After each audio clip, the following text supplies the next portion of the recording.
When I break down a story, I look at a story as music. There was a scene in my Daredevil run with Kevin Smith. I believe it was after Karen Page sort of met her terrible demise, where Daredevil for a second really contemplated suicide, and I think I broke down those pages into like 24 panel grids or something. They were very, very tiny panels, but each one sort of had a rhythm to it. And by composing the panels in that sort of a small configuration, I also wanted to give this sense of prison bars, imprisonment, and very tight and claustrophobic surroundings. And what do you do? Time's running out. Life stinks. I got to get out of here.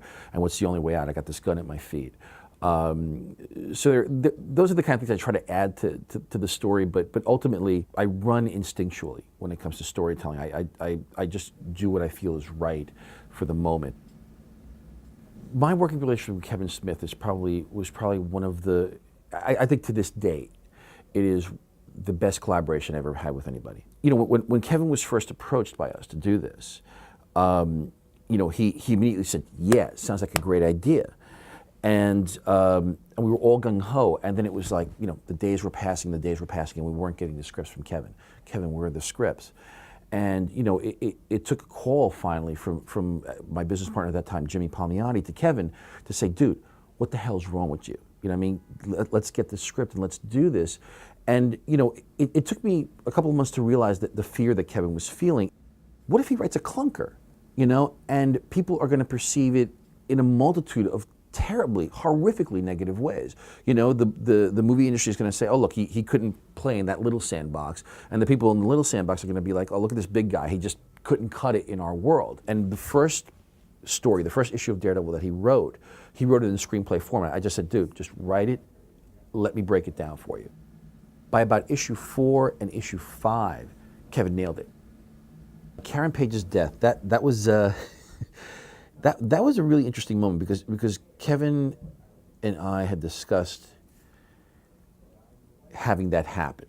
At this point, the Karen Page character had been through so much stuff. I mean, anybody who's familiar with Frank Miller's run, and I'm not going to spoil it for anybody, but you can tell that character has been run through the mill. She will never be embraced by mothers of America. So we felt, the character was sort of damaged to begin with. And we really wanted to have, there was a very poignant scene in Kevin's story where Karen's death could be very, very important to the ongoing saga of Daredevil. It had to be a big secret. And we knew that if we went out there and said there's a major death in Daredevil number 5, our sales would have gone through the roof. But we just said, you know what? Let's give the fans a real surprise. Let's not advertise this ahead of time. Let's just throw it out there and see what happens.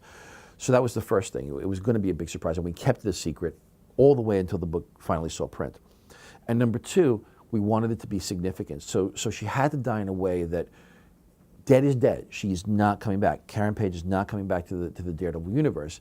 And to this day, it's been pretty much upheld because of the fact that it was a significant death in the Marvel Universe.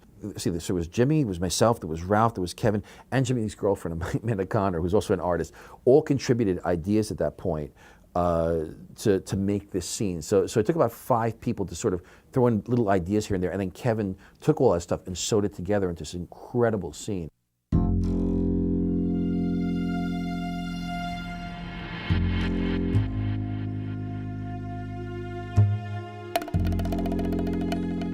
When Kevin sent me the final script, I called him up and I said, okay, I'm a woman. And he's like, what do you mean? I'm like, I cried. He's like, you are a woman. As editor-in-chief of Marvel right now, I'm responsible for a lot of the look, a lot of the way that the books are, the overall look of the coloring, the kind of artists we hire, more importantly, the kind of writers that we look for, the way we tell our stories, and then the other part of this job, which I really wanted to sort of get a hold of.